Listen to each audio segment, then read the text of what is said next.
Hi, I am Rishabh Garg. Welcome to Shield IAS current issues simplified. आज का हमारा topic है rule of law. Rule of law हमारी shield IAS की magazine जो नवंबर month की है उसके अंदर पेज नंबर 44 पर मेंशन किया गया है। ठीक है, ये जो टॉपिक है रूल ऑफ लॉ ये काफी इंटरेस्टिंग टॉपिक है और मजेदार टॉपिक है और ये टॉपिक सिविल सर्विसेज और जुडिशियल सर्विसेज दोनों के लिए बहुत ही इंपॉर्टेंट है। तो समझते हैं हम what is rule of law. देखिए, कोई भी जो कंट्री है जिसको हम स्टेट बोलते हैं वो जो रूल ऑफ लॉ है उसके हिसाब से चलाया जाएगा। It is the duty of the constitution makers, ना कि किसी भी इंडिविजुअल व्यक्ति की इच्छानुसार या फिर जो उस एरिया में उस स्टेट की बाउंड्रीज के अंदर रहने वाले लोगों के द्वारा चुने गए प्रतिनिधि है उनकी इच्छा के अनुसार। क्लियर? यानी कि रूल ऑफ लॉ का मतलब है the state will be governed according to the law. देखिए, रूल ऑफ लॉ जो है वो हमारे कॉन्स्टिट्यूशन के अंदर मेंशन नहीं किया गया है, लेकिन सुप्रीम कोर्ट, आपको पता ही है सुप्रीम कोर्ट बीच बीच में जो है रूलिंग देता है, डिफाइन करता है। सुप्रीम कोर्ट का काम क्या है? रूल्स को डिफाइन करना। उसने डिफाइन किया है कि rule of law is the basic structure of the constitution. So basically it is an integral part of good governance. Clear? देखिए, रूल ऑफ लॉ के तहत कोई भी जो व्यक्ति है उसको जो पावर दी गई है उसको डिवाइड किया गया है हमारे कॉन्स्टिट्यूशन के द्वारा। यानी कि उसको हमने 3 पार्ट में डिवाइड किया है, जुडिशियरी के बीच, एग्जीक्यूटिव और लेजिस्लेचर के बीच। लेजिस्लेचर का काम क्या है? बेसिकली रूल बनाना। हमारे देश में लेजिस्लेचर का काम कौन करता है? पार्लियामेंट। एग्जीक्यूटिव का काम क्या है? एग्जीक्यूटिव जो पार्लियामेंट के द्वारा बनाए गए रूल है उनको इंप्लीमेंट कराती है। हमारे यहाँ जो एग्जीक्यूटिव है वो बेसिकली 2 पार्ट में डिवाइडेड है, एक टेम्परेरी, दूसरी परमानेंट। टेम्परेरी के अंदर जो कैबिनेट मिनिस्टर्स आते हैं जो जनरली 5 ईयर्स के लिए लोगों के द्वारा चुने जाते हैं, और परमानेंट जुडिशियरी के अंदर जो हमारे सिविल सर्वेंट है वो आते हैं। 3rd नंबर पे आता है जुडिशियरी। जुडिशियरी का बेसिक काम क्या है? देखिए, जुडिशियरी जो हमारे कॉन्स्टिट्यूशन मेकर्स है जो रूल बना के गए हैं वो तो अब नहीं है, तो टाइम टाइम पे जरूरत पड़ती है कि वो जो रूल्स बना के गए हैं उनको डिफाइन करना। So basically it is the duty of our judiciary to define those laws. अब हम बात करेंगे रूल ऑफ लॉ के ओरिजिनेशन के बारे में। ठीक है, देखिए, इंग्लैंड के जो राजा थे जेम्स फर्स्ट, उनकी कोर्ट के अंदर जो उनके चीफ जस्टिस थे सर एडवर्ड कोक, उन्होंने सबसे पहले रूल ऑफ लॉ का कॉन्सेप्ट दिया। क्लियर? इसके बाद 360 बीसी के अराउंड जो एरिस्टोटल थे और प्लेटो, इन लोगों ने भी अपने यहाँ रूल ऑफ लॉ को डिस्क्लोज करना शुरू किया था। एक एरिस्टोटल का फेमस कोट है, law should govern and those who are in power should be servant of the law. Clear? इसका मतलब क्या है? देखिए, लॉ सबसे ऊपर है और जो किसी भी स्टेट को गवर्न करने वाले लोग हैं उनको रूल ऑफ लॉ के अकॉर्डिंग चलना चाहिए। देखिए, फ्रेंच में एक फेज है ला प्रिंसिपल डे लीगलाइट, जिसका मतलब है प्रिंसिपल ऑफ लीगैलिटी, यानी कि कोई भी स्टेट है वो लीगल हिसाब से रन करना चाहिए। क्लियर हुआ? इसके बाद एरिस्टोटल का जो डेफिनेशन है, देखिए, जो रूल ऑफ लॉ है उसको अलग अलग लोगों ने अलग अलग तरीके से डिफाइन करने की कोशिश की है। उसमें एक जो हमारे फिलोसोफर है एरिस्टोटल, उन्होंने दिया है कि रूल ऑफ लॉ की जो बेसिक ग्राउंड है उसके पीछे 3 वर्ड रेस्पॉन्सिबल है, that is called justice, fairness and inclusiveness. तो रूल ऑफ लॉ को हम कैसे डिफाइन कर सकते हैं? इसका मतलब है equality before law, equal treatment before the law for government, next independence of judiciary, next transparency, consistency in the administration. Clear हुआ? नेक्स्ट हम बात करने वाले हैं meaning of rule of law की, यानी कि रूल ऑफ लॉ का मतलब क्या है। देखिए, इसका सिंपल सा मतलब है no man is above the law. यानी कि कोई भी व्यक्ति लॉ के ऊपर नहीं है, सब लॉ के अंडर में आते हैं। And every person is subject to the jurisdiction of ordinary court of law irrespective of their positions. देखिए अभी आपको लग रहा होगा थोड़ा सा कि ऐसा क्यों है, रूल ऑफ लॉ को इतना डिफाइन क्यों किया जा रहा है। देखिए जब मेडाइवल इंडिया के टाइम पे या जब मेडाइवल सोसाइटी थी, आप कह सकते हैं 16-17 सेंचुरीज से पहले का जो टाइम था, उस टाइम पर पूरी सोसाइटी राजा के द्वारा गवर्न की जाती थी। तो बेसिकली सारे के सारे अधिकार राजा के हाथ में होते थे, रूल भी राजा अपनी मर्जी से बनाते थे, एग्जीक्यूट भी अपनी मर्जी से कराते थे, प्लस अगर कोई रूल का वायोलेशन होता था तो उसकी जांच भी राजा खुद ही करते थे। तो उसकी वजह से क्या होता था, सेंट्रलाइजेशन ऑफ पावर, यानी कि एक सिंगल व्यक्ति के हाथ में पूरी की पूरी पावर आ जाती थी। अब जब किसी एक व्यक्ति के हाथ में पूरी की पूरी पावर का सेंट्रलाइजेशन हो जाएगा तो may be in future if he violates their own laws तो हु इज रेस्पॉन्सिबल, तो उसको रेस्पॉन्सिबिलिटी किसके ऊपर जाएगी, उसके वायोलेशन अगर होता है तो वो किसके पास जाएगा, अब कोई राजा है वो अपनी गलती तो नहीं निकालेगा। इसीलिए टाइम के साथ जो फिलोसफर्स थे उन्होंने रूल ऑफ लॉ को डिफाइन करना शुरू किया। ठीक है, पूरे वर्ल्ड के अंदर सबसे पहले मैं आपको समझा चुका हूं कि रूल ऑफ लॉ की जो स्टार्टिंग हुई थी वो इंग्लैंड के अंदर हुई थी, लेकिन हमारे इंडिया में हमने जो है इंग्लैंड से इसको अडॉप्ट किया था। क्लियर हुआ ये बात?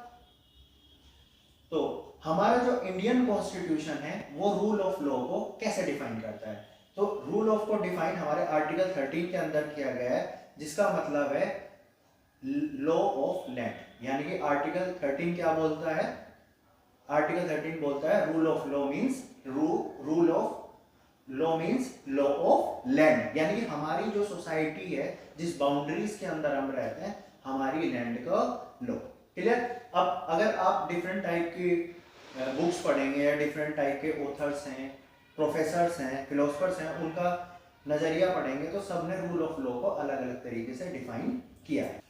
देखिए अब तक हमने समझा जो रूल ऑफ की लॉ की धारणा थी वो कैसे डेवलप हुई, इंग्लैंड में सबसे पहले डेवलप हुई। अब सबसे पहले समझिए इंग्लैंड का कॉन्सेप्ट क्या था। देखिए इंग्लैंड में ज्यादातर सब चीजें प्रैक्टिस में चलती आ रही थी। इंग्लैंड के अंदर कॉन्स्टिट्यूशन था लेकिन लिखित रूप में नहीं था, रिटन कॉन्स्टिट्यूशन नहीं था, वो सारी की सारी चीजें प्रैक्टिस में चलती आ रही थी। पहली बार जो रिटन कॉन्स्टिट्यूशन दिया है वो किसने दिया है, यूएसए ने, यानी कि अमेरिका में सबसे पहले कॉन्स्टिट्यूशन को लिखा गया। उन्होंने एक बुक लिखी, ये हमारा रूल होगा, इसके अकॉर्डिंग हमारी कंट्री रन करेगी। वो लिखित कॉन्स्टिट्यूशन कहाँ पे आया, यूएसए के अंदर। अब इसके बाद अब तक ये रूल ऑफ लॉ प्रैक्टिस में चला है। वहाँ पे एडवर्ड जो थे चीफ जस्टिस जेम्स फर्स्ट के, उन्होंने इसको धारणा को दिया। उसके बाद एरिस्टोटल और प्लेटो और डिफरेंट टाइप के जो फिलोसफर्स थे उन्होंने भी इसको डिफाइन किया। लेकिन सबसे पहले लिखित रूप में रूल ऑफ लॉ को कौन लेके आया, ठीक है, जो 1885 में हमारे प्रोफेसर A.V. डाइसी, आपने इसका नाम सुना होगा, कॉन्स्टिट्यूशन में काफी फेमस है। उन्होंने एक बुक निकाली जिसका नाम था लॉ एंड द कॉन्स्टिट्यूशन। उस बुक में इन्होंने रूल ऑफ लॉ को डिफाइन किया और उसके अकॉर्डिंग 3 प्रिंसिपल्स दिए। उस 3 प्रिंसिपल्स कौन कौन से थे, पहला था सुपरमेसी ऑफ लॉ, यानी कि लॉ जो है वही सबसे सुप्रीम है।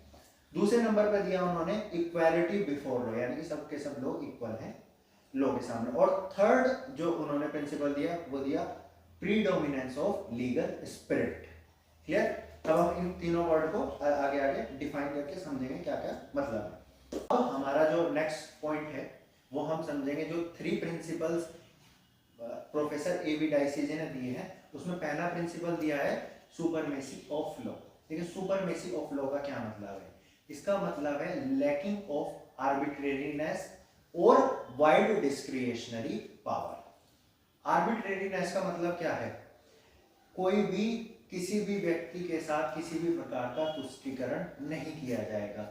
और डिस्क्रिशनरी का क्या मतलब है, देखिए डिस्क्रिएशन का मतलब है अपने विवेक के अनुसार किसी भी डिसीजन को लेना, इसको हम क्या बोलते हैं, डिस्क्रिशनरी पावर। हालांकि हमारे जैसे हमारे देश में प्रेसिडेंट है और प्राइम मिनिस्टर है, उनको कुछ पावर्स होती हैं अपने विवेक के अनुसार लेने के लिए, लेकिन ऐसा नहीं कि वो सारी की सारी पावर उनको एब्सोल्यूट फॉर्म में प्राप्त है। अगर वो कोई ऐसा काम करते हैं जो कॉन्स्टिट्यूशन के अगेंस्ट जा रहा है तो उसके लिए हम सुप्रीम कोर्ट में या हाई कोर्ट में रिट दायर कर सकते हैं, और it is the duty of Supreme Court as well as High Court to declare that law void if it violates the basic principle of Indian constitution. Next point है हमारा equality before law. देखिए equality before law का क्या मतलब है। Equality before law का मतलब है कानून की नजर में, लॉ की नजर में सब लोग बराबर हैं irrespective of their position and rank.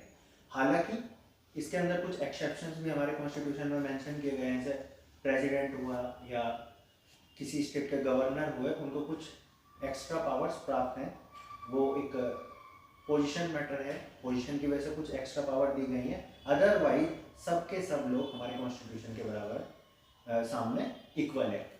जैसे कि हमारे प्रेसिडेंट को एक शक्ति प्राप्त है जिसके तहत वो किसी भी व्यक्ति की फांसी की सजा को, उम्र कैद की सजा या उस सजा को खत्म भी कर सकते हैं। कॉमन पर्सन जाके बोलने लगे कि ये पावर मेरे पास तो नहीं है, प्रेसिडेंट के पास कैसे दे दी गई।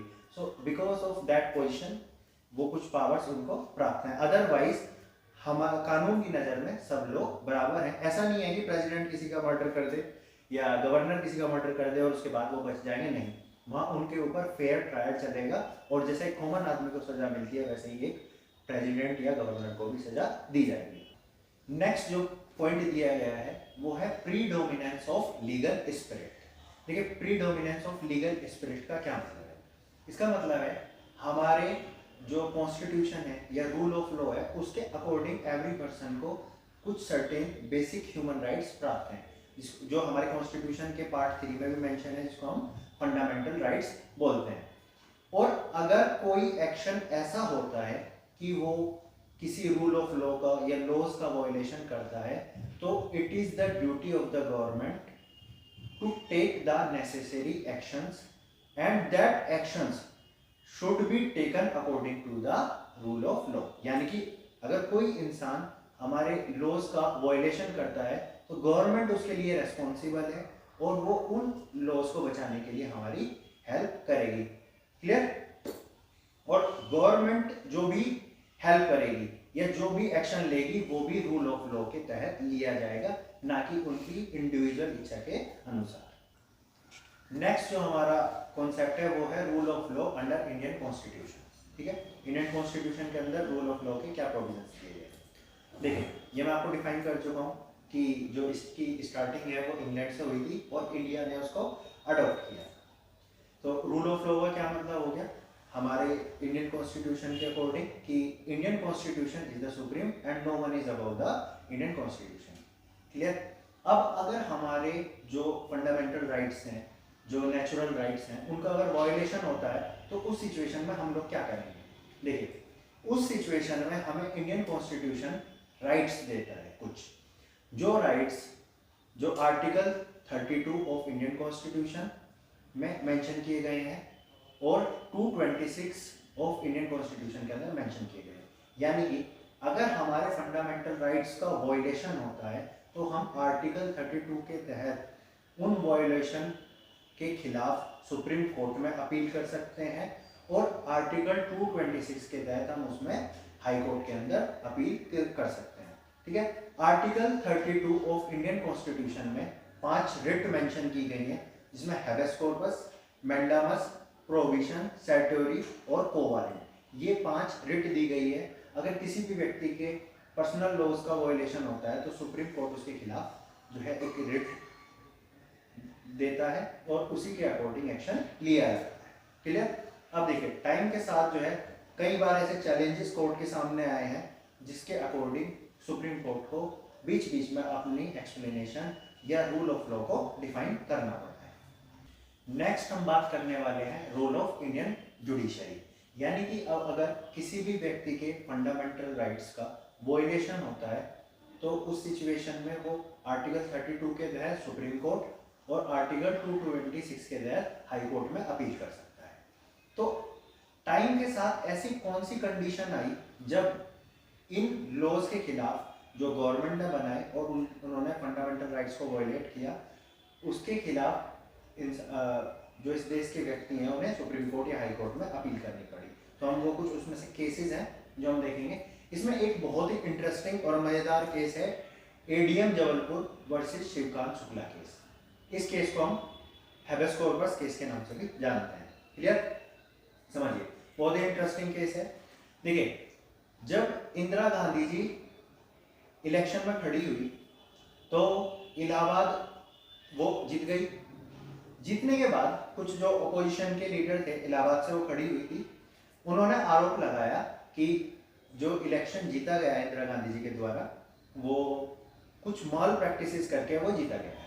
तो इलाहाबाद हाई कोर्ट ने उसके ऊपर जो है रोक लगा दी।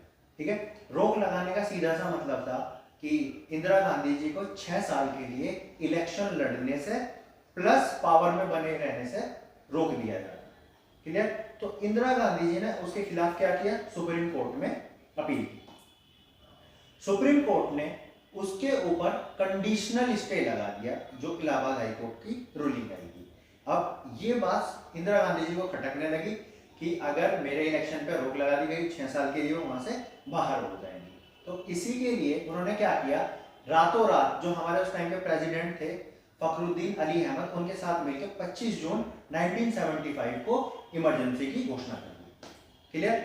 इस इमरजेंसी घोषणा के तहत जो है उन्होंने आर्टिकल जो 359 के तहत हम सुप्रीम कोर्ट को अप्रोच कर सकते हैं अपने राइट्स के वायलेशन के लिए, उसको भी सस्पेंड कर दिया। और इसी के साथ जो हमारे देश के बड़े बड़े लीडर्स थे जिसमें एपी जो हमारे अटल बिहारी वाजपेयी जी थे, जयप्रकाश नारायण जी थे और मोरारजी देसाई और अदर लीडर्स, उनको भी अरेस्ट कर लिया गया। क्लियर? अरेस्ट किसके तहत किया गया? मीसा, यानी कि maintenance of internal security act. एक इंटरेस्टिंग स्टोरी है इसके लिए, आपने लालू प्रसाद यादव जी का नाम सुना होगा, उनकी बेटी का नाम है मीसा भारती। तो जो मीसा भारती नाम पड़ा था वो इसी रूलिंग की वजह से पड़ा था, क्योंकि मीसा के तहत उस टाइम लालू प्रसाद यादव जी जेल में बंद थे और उन्हें उसी टाइम पर उनकी बेटी हुई थी, इसीलिए उन्होंने अपनी लड़की का नाम मीसा भारती रखा। क्लियर? इसके खिलाफ अब सुप्रीम कोर्ट की बेंच बैठी, क्योंकि पूरे देश में जो है हंगामा हुआ कि इन्होंने क्या किया, हमारे फंडामेंटल राइट्स का वायलेशन कर दिया, इमरजेंसी घोषित कर दी बिना किसी रीजन के। तो सुप्रीम कोर्ट में उस टाइम की 5 जजों की बेंच बैठी। ठीक है, आपको पता है कि अगर कोई भी रूल का वायलेशन होता है तो सुप्रीम कोर्ट क्या करता है, उसके जजेस बैठते हैं और डिफाइन करते हैं कि ये रूल सही था या गलत था, ये जो लॉ बना ये सही था या गलत था। तो उस टाइम के 5 जजेस थे जो फेमस है काफी, उसमें एक रॉय थे, एक बेक करके थे, चंद्रचूड़ थे और भगवती जी थे और जस्टिस खन्ना, ये 5 लोग थे। तो जो 4 जजेस थे उन्होंने इंदिरा गांधी के डिसीजन को राइट घोषित किया, लेकिन एक अकेले जस्टिस खन्ना थे जिन्होंने पूरे तरीके से इस रूल को खारिज किया। यानी कि 4 लोगों ने पास किया कि इसके बाद जो भी लोगों के फंडामेंटल राइट्स हैं उन सब को उन सब पे रोक लगाने की पावर पार्लियामेंट के पास है, जो हमारी इंडियन जुडिशियरी का सबसे काला दिन माना जाता है। हालांकि जो हमारे जस्टिस खन्ना थे उन्होंने बोला कि ये एक तरीके से सिटीजन्स के फंडामेंटल राइट्स का वायलेशन है, और अगर हम आर्टिकल कोर्ट के पास जाने के जो लोगों के अधिकार है उसको ही ले लेंगे तो उसके बाद लोगों के पास कौन सा राइट बनेगा। और इसकी सबसे बड़ी सजा जो जस्टिस खन्ना थे उनको मिली कि वो जो है सुप्रीम कोर्ट के नेक्स्ट जज नहीं बन सके। नेक्स्ट हम बात करने वाले हैं Kesavananda Bharati versus union of India case के बारे में। देखिए, 1973 के दौरान केरला में एक मठ था जिसके हेड केशवानंदा भारती जी को बनाया गया। ठीक है, हमारा इंडियन कॉन्स्टिट्यूशन भी जो एजुकेशन इंस्टीट्यूशंस हैं, टेम्पल्स हैं या माइनॉरिटीज के जो टेम्पल्स हैं, इंस्टीट्यूशन हैं, उनको ये बेसिक राइट प्रोवाइड करता है कि वे अपनी लैंड जो है एक्वायर कर सकें, उससे अपना खर्च चला सकें या अपने इंस्टीट्यूशन को बढ़ावा दे सकें। उस दौरान केरला गवर्नमेंट ने एक रूल पास किया कि हम जो एक्स्ट्रा जमीन है, लैंड है, वो लेंगे और उस लैंड को लेने के बाद जो गरीब लोग हैं उसके अंदर उनके बीच में वो लैंड जो है डिस्ट्रीब्यूट कर देंगे। अब केशवानंदा जी नए नए मठ के हेड बने थे, अब उन्हें वो बात कैसे डाइजेस्ट होती, तो उन्होंने क्या किया, केरला गवर्नमेंट के रूल के खिलाफ सुप्रीम कोर्ट में अपील की। सुप्रीम कोर्ट में अपील करने के बाद वहाँ पे सबसे बड़ी बेंच सुप्रीम कोर्ट में बैठी, आज तक की जो सबसे बड़ी बेंच थी वो केशवानंदा भारती केस में बैठी, और उन्होंने रूलिंग जो है केरला गवर्नमेंट के फेवर में दी, यानी कि केरला गवर्नमेंट ने जो उनकी लैंड एक्वायर की है उसको जायज़ ठहराया, सही ठहराया। लेकिन इसके बावजूद हमारे कॉन्स्टिट्यूशन में एक नया रूलिंग सामने आई जिसके तहत हमारे इंडियन कॉन्स्टिट्यूशन में बेसिक स्ट्रक्चर का कॉन्सेप्ट सामने आया। बेसिक स्ट्रक्चर का क्या मतलब है? बेसिक स्ट्रक्चर का मतलब है हमारे कॉन्स्टिट्यूशन मेकर्स ने जो प्रिंसिपल्स दिए थे, यानी कि जो कॉन्स्टिट्यूशन बनाते समय उनकी स्पिरिट थी, जो उनका माइंड था, उन्होंने जो स्ट्रक्चर दी थी उसको किसी भी हालत में चेंज नहीं किया जा सकता। उसके कुछ प्रोविजंस हैं बेसिक स्ट्रक्चर के, वो हमारे कॉन्स्टिट्यूशन में मेंशन है। नेक्स्ट केस है हमारा Maneka Gandhi versus union of India का केस। क्लियर? देखिए, मैंने आपको कुछ रूलिंग्स डिफाइन की है कॉन्स्टिट्यूशन में जो इंपॉर्टेंट है हमारे एग्जाम्स के लिए। ऐसा नहीं कि केवल ये 3 रूलिंग ही थी, इंडियन जुडिशरी ने टाइम टाइम के साथ बहुत सारी रूलिंग्स दी हैं, लेकिन ये 3 काफी इंपॉर्टेंट थी, इसलिए मैंने इनको सेलेक्ट किया था। ठीक है, मेनका गांधी केस में क्या हुआ था? ये एक मैगजीन चलाती थी और मैगजीन में इन्होंने गवर्नमेंट के खिलाफ कुछ लिख दिया। क्लियर? तो इनको इंटरनेशनल कॉन्फ्रेंस में जाना था, ह्यूमन राइट्स जो कॉन्फ्रेंस होती है ह्यूमन राइट्स को लेके, उसके लिए वो स्पीच देने।